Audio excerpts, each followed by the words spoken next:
I bet you didn't know that former Governor Gilmore of Virginia, I bet you didn't know that he was in New York on September 10th. I bet you didn't know that.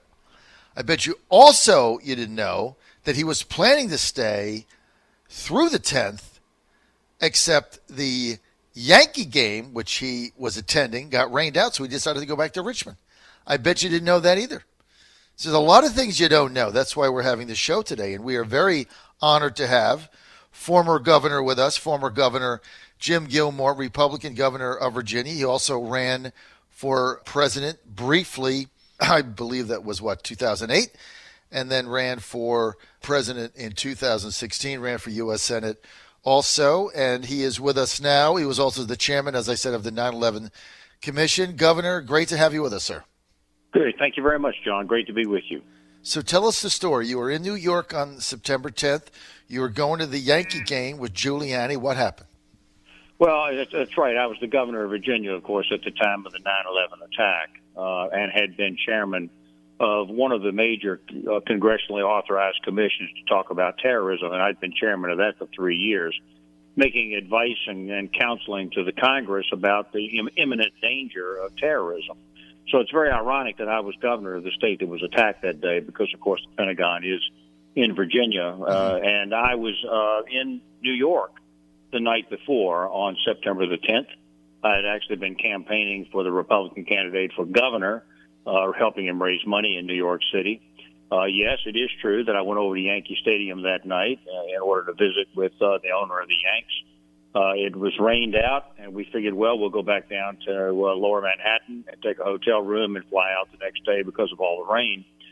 And then the rain cleared. We got on our plane. We flew back to Virginia, and I was in the governor's mansion at the time of the attack and saw it with my own eyes on television.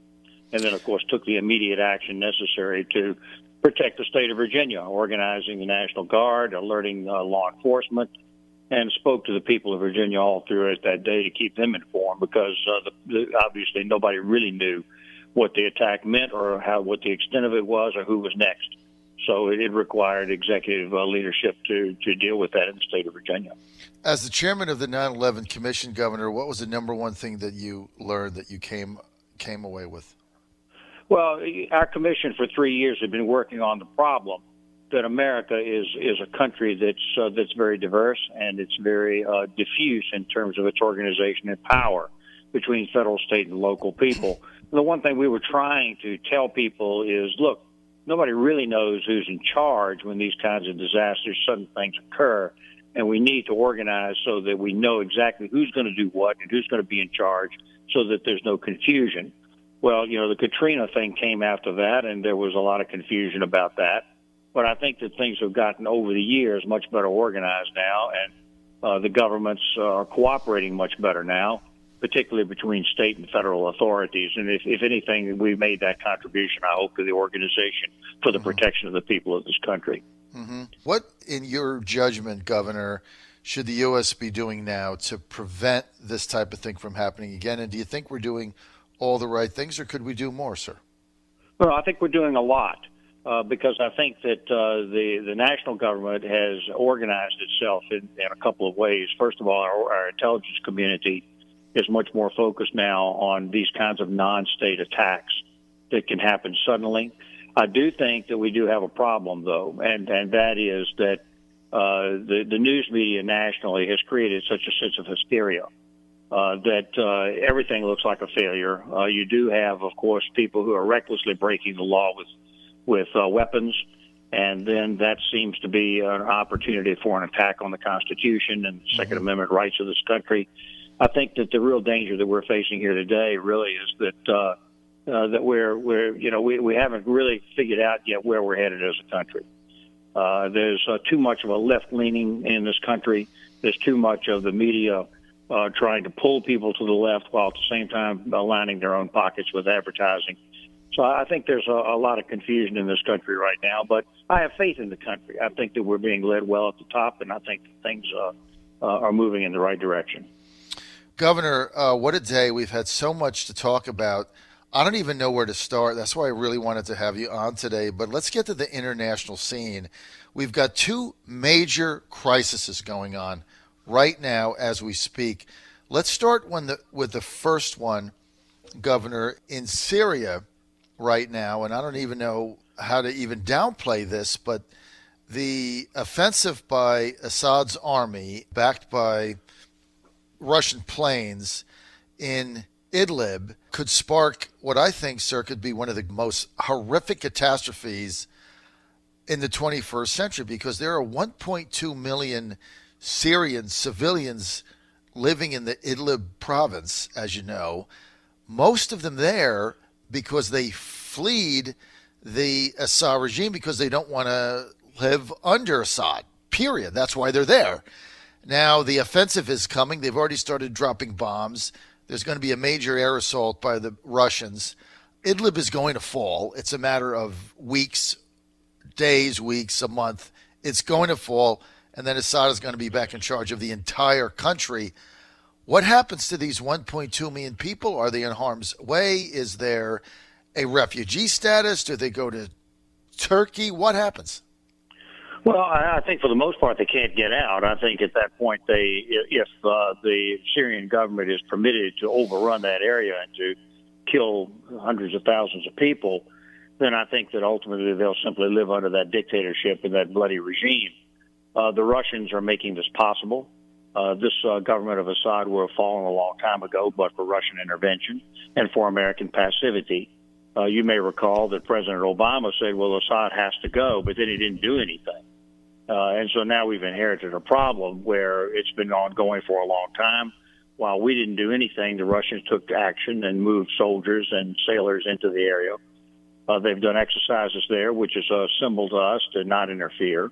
We, on the other hand, have safe areas there with our soldiers that we've been sending messages to the Russians, don't interfere with our space. So that could be a refuge, but not for the hundreds of thousands or millions of people that live in that area. Some will become refugees into Turkey, which is very troubling to the Turks. Some will simply have to live under the regime. And the question is, what's going to happen now? You hate to see a danger here of a chemical attack, which has been threatened.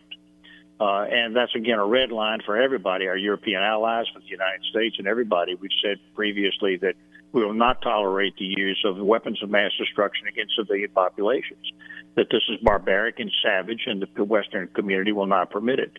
So I think you're right to focus on this. This is a dangerous moment, a dangerous situation, because the United States has to make a decision as to whether we're going to be both humanitarian and also look after our interests in the Middle East. The Russians, meanwhile, have decided that they're going to commit forces to it. So this is right now further conflict in the Middle East.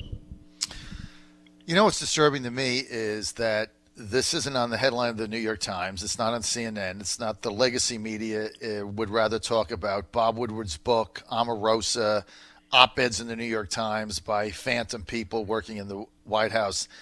I mean, I don't know where our news went, but this to me is like one of the major stories in the world. It is a coming horrific disaster for these civilians.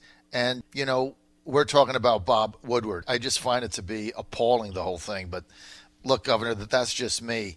Back to this situation. So Assad is going to take all of Syria. It's a matter of about a month. But then what's the government look like? Because obviously there's going to be tremendous Russian influence. There's going to be some Iranian influence. So what does the new Assad regime, I mean, are they now beholden to the Russians? Oh, yeah, they're very much beholden to the Russians and to the Iranians.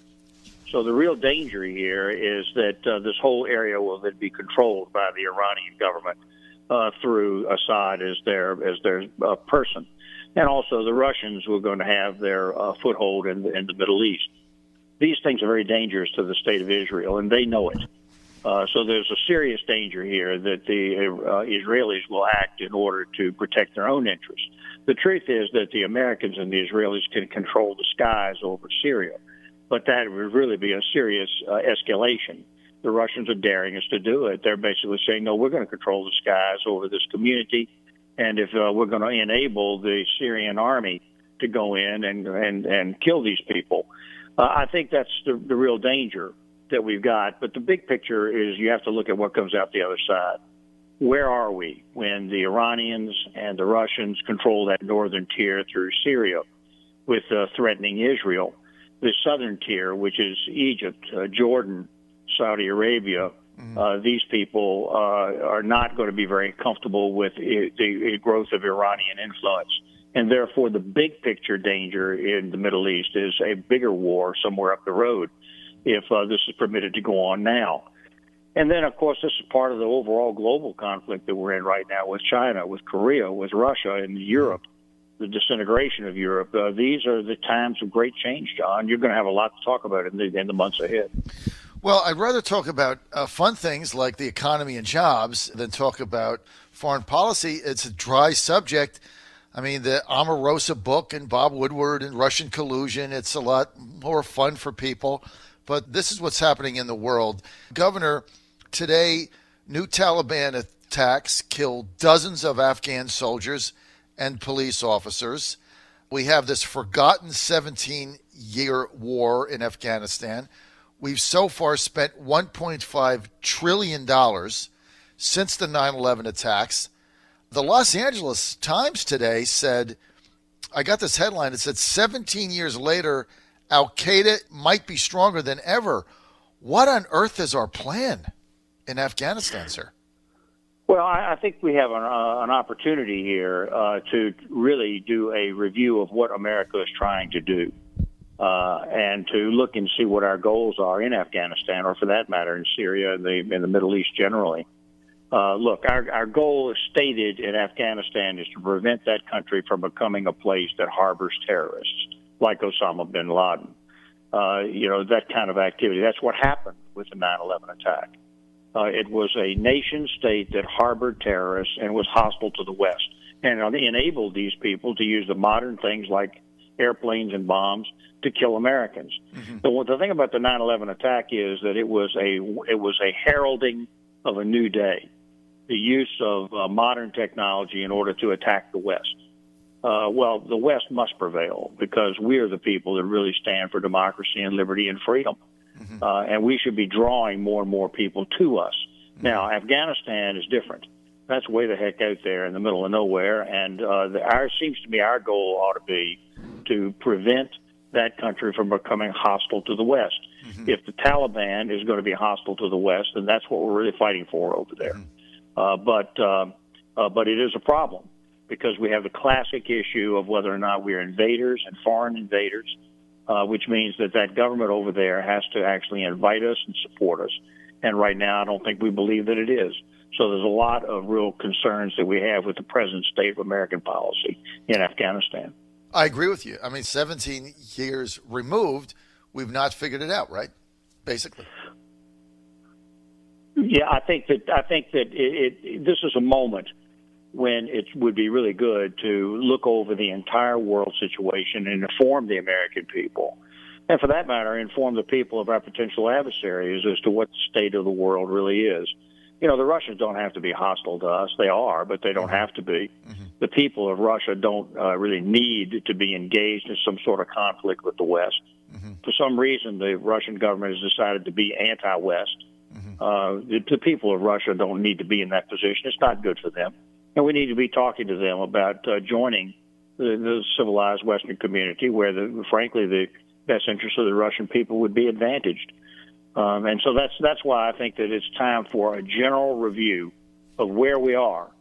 The Russians seem to want to reach out and try to disable their Western neighbors. The Chinese are not comfortable with where they are, so they're extending into the South China Sea and threatening our airplanes and threatening our ships through these crazy little coral reef islands that they're developing. North Korea, we hope that we're actually headed for a disarmament there, nuclear disarmament, but there's evidence that that's not going on. There's just a lot of clouds right now on the horizon, and I think it has to be calmly dealt with. And I think that Secretary Pompeo and the President are calmly dealing with it. I don't see any effort by President Trump to go to war anywhere. I think he's trying to manage probably a bad situation that was inherited from President Obama. I think they need to get you into the White House, Governor. That would be the best thing that you could do. So you're there helping them figure this out, no question about it. Governor Gilmore, let's get to the other disaster going on around the world, which is the Yemeni crisis. 50,000 civilians in Yemen have been killed in this civil war. I mean, it's just like one after the other, right? 50,000 dead. A school bus just blown up by a Saudi jet fighter dropping bombs. They were American-made bombs. The fighter pilot trained by U.S. advisors and U.K. advisors. So we're sucked into that thing now. And the Saudi UAE coalition essentially fighting the Houthis backed by Iran, but there's no Iranian troops there, just money and supplies. MBS, the soon-to-be ultimate ruler of Saudi Arabia, I don't think he's got a way out here. I mean, he's in this conflict. You know how it is in the Arab world. They have to save face. They're spending billions of dollars. They're blowing up children in school buses. Where behind the scenes? What a mess. How did we get involved in this? What's the end game? You know, and for your listeners that really care about foreign policy, I would really urge them to always look at the world in the big picture. You can't look at these little things and separate them at one little piece at a time and say, gee, let's deal with that. You got to look at the big picture. Now, look, the Saudis feel very much threatened. They are a Sunni nation. They're threatened by the Shiite nations, which is led by Iran and Syria and the Hezbollah over in Lebanon. Mm-hmm. The Israelis are watching this like hawks because of the potential danger of this conflict between the Sunni Saudis and the Shiite Iranians as a struggle for power in the Middle East. And the Yemeni civil war is just a piece of this. I mean, nobody really ought to be fighting over these rocks over there in the desert, really. But they are. And the reason is, if you look at geography, you have Iran to the north and the east, and Yemen is at the foot of the Arabian Peninsula. So if this becomes an outpost for the Iranians down there, then they're positioned for the ongoing conflict, north and south, against the Saudis. So that's what's going on there. Now, the Egyptians haven't weighed in on this yet, but they're the ones that have all the soldiers. So this is, once again, the rising dissolution of the present world order. And the United States, and I think Barbara Comstock said before me, has to remain strong because that's what keeps the world together. And I think that the United States and its allies are acting as independent nations and acting together collectively as independent nations can still maintain the Western order of liberty and freedom and peace. But right now, I warn your listeners that there's a lot of people right now that don't want that. They want to upset the existing order, and that's the danger that we're seeing, and the Yemeni conflict is just a piece of it. Should the United States be actively involved in backing with advisors and other means the Emirati Saudi coalition fighting the Houthis based on what is happening there? Do you think we should stay involved or not? Well, I think that this is something that those countries over there could deal with on their own, as opposed to the United States sending soldiers or being engaged in it in a full-time way. But I think that the big question that you have to ask and I have to ask is, where is this and that ongoing conflict? What happened? What's the end game? If Assad destroys all these people in Syria, if the Russians gain their foothold in that northern tier, if the Iranians continue to develop what they're doing, if there becomes a firm alliance between the Iranians and the Russians, what happens if this conflict goes on? Where is the United States' interest? And I'm afraid that we're just not at this point a country that can withdraw into ourselves and be isolationists. The danger of the United States is real. It's worldwide and global. We are an island over here, but we're not safe over here. Modern technology has not made it possible. The 9/11 attack demonstrated and proved that. So we have a lot to do here, John, just a lot of work to do. But I'm confident, and I really am. I'm very confident in America's future. We're strong. We're free. We're the people that everybody wants to come to and be like. And that gives us, I think, a killer advantage in the challenges that are coming ahead. Governor Gilmore, final question. Why did President Obama get us involved in the Yemen war in the first place? What was his thinking? Well, it's all behind the scenes, and there hasn't been as much discussion publicly as there ought to be. And we could call on Obama to really talk to us about this, but I think that it's a support of the southern tier group of countries that are resisting the Iranians. Now, I think that President Obama was actually starting to tilt towards the Iranians. That's why he made his deal. He was hoping for an opportunity to build a coalition of the United States with the Iranians. I think that hasn't proven to be possible. I think that President Trump recognizes that it's not possible. So we're on firm footing. I think the other question is, what is President Obama doing here? He's out here right now breaking all the rules, challenging President Trump, behaving in a very bizarre way and publicly, and taking credit for the rise of the economic benefits that President Trump has brought us. Everybody knows that the American economy was stagnant all through the Obama years. They weren't doing anything to build up the economy and to create jobs. They weren't doing anything. They were just continuing to raise taxes and spend more for the purpose of creating a somewhat more socialist country. Now we're seeing the socialism actually positively discussed out there in the Democratic Party. These are the real challenges. And Barack Obama going out here and claiming credit when he was the one who was stagnating this country is bizarre. It's weird. And I think it has more to do with the upcoming elections than anything else. It is weird. Governor Jim Gilmore, we're almost out of time. Now, see, this is why I tried so hard to get you on today. Right now you can understand it. Your breadth of experience and knowledge for our listeners is breathtaking. And so I haven't had you on in a month, and so I was having withdrawals. So I appreciate you making the time. It's getting the shakes. I always love talking to your listeners, John, and you keep carrying the torch right there. It's a much more brainy show than you hear on most radio shows. I think you're doing a great job. Well, thank you, Governor, and you're a part of that. And we have to be able to talk about these things because the legacy media today is very frustrating. I mean, all these things going on. We didn't even get to the Palestinians, the peace deal, getting the Saudis involved in that and the other Arab nations, the ICC. We couldn't even get to that in the time that we have. We'll have to do that when you come back. But every day there's so much going on in the world, and I'm really honored to be able to have the benefit of your expertise to me and to all of our listeners. And so, Governor, to you, your lovely wife, Roxanne, your family, thank you for being with us, and thank you for all you've done for the United States, sir. Thanks for the chance to be on your show. I'll be back soon.